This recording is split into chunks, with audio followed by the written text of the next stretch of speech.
আফ্রিকার জঙ্গলের কাছে ভিন্ন ইতিহাস, জঙ্গলের কাছেই মুসলমানদেরকে থাকতে দেওয়া হয়েছিল। মনে করা হয়েছিল জঙ্গলের সমস্ত হিংস্র প্রাণীরা এই মুসলমানদের শেষ করে দেবে, যুদ্ধ করা লাগবে না। হযরতে সাদ সে অবস্থা বুঝতে পারলেন, তিনি একটা মঞ্চ তৈরি করলেন।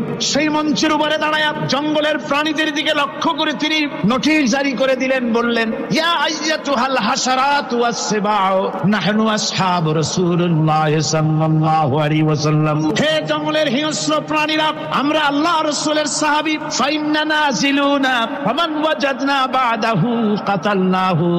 আমরা রাসূলের সাহাবী, এইখানে আল্লাহর দ্বীনকে কায়েম করার জন্য আমরা এসেছি আল্লাহর কলেমার আওয়াজ নিয়ে, আমরা এখানে রাত কাটাবো। সুতরাং এই জঙ্গলের ভিতরে হিংস্র প্রাণী যত আছো সব আমাদের এই জায়গা ছেড়ে অন্যত্র চলে যাও। আফ্রিকার জঙ্গলি মানুষেরা চিন্তা করলো, মানুষের কথা কি জঙ্গলি প্রাণীতে শোনে নাকি, পাগলে কয় কি? তারা তাকায় তাকায় দেখলো হযরতে সাদের ঘোষণার পরে বাঘের কাতারে বাঘ, সিংহের কাতারে সিংহ, সাপের কাতারে সাপ, যার যার ডিম আর বাচ্চাগুলি মুখে কামড়ায়া সাহাবীদের এলাকা ছেড়ে দিয়ে তারা অন্যত্র চলে গেল।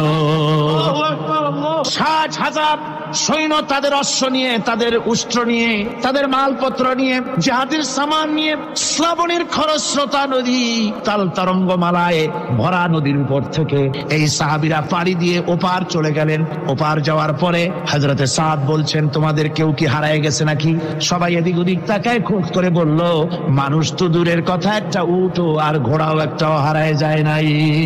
একজন বলল, আমার একটা পেয়ালা, যে পেয়ালা আমি পানি পান করতাম, সেই পেয়ালাটা তুফানে ছিটকে কোথায় চলে গেছে, ওইটা হারায় গেছে। হযরতে সাদ বলেন, মুজাহিদের কোন জিনিস দরিয়া নিতে পারে না, অবশ্যই তা ফেরত আসবে। এই কথা তিনি বলতেছিলেন, হঠাৎ করে দরিয়ার কিনারে একটা আওয়াজ হলো, দেখা গেল তুফানের ভিতরে সেই হারানো বাটিটা তাদের মধ্যে বেরিয়ে এসেছে। মুজাহিদদেরকে সাহায্য করেন স্বয়ং আল্লাহ রাব্বুল আলামিন।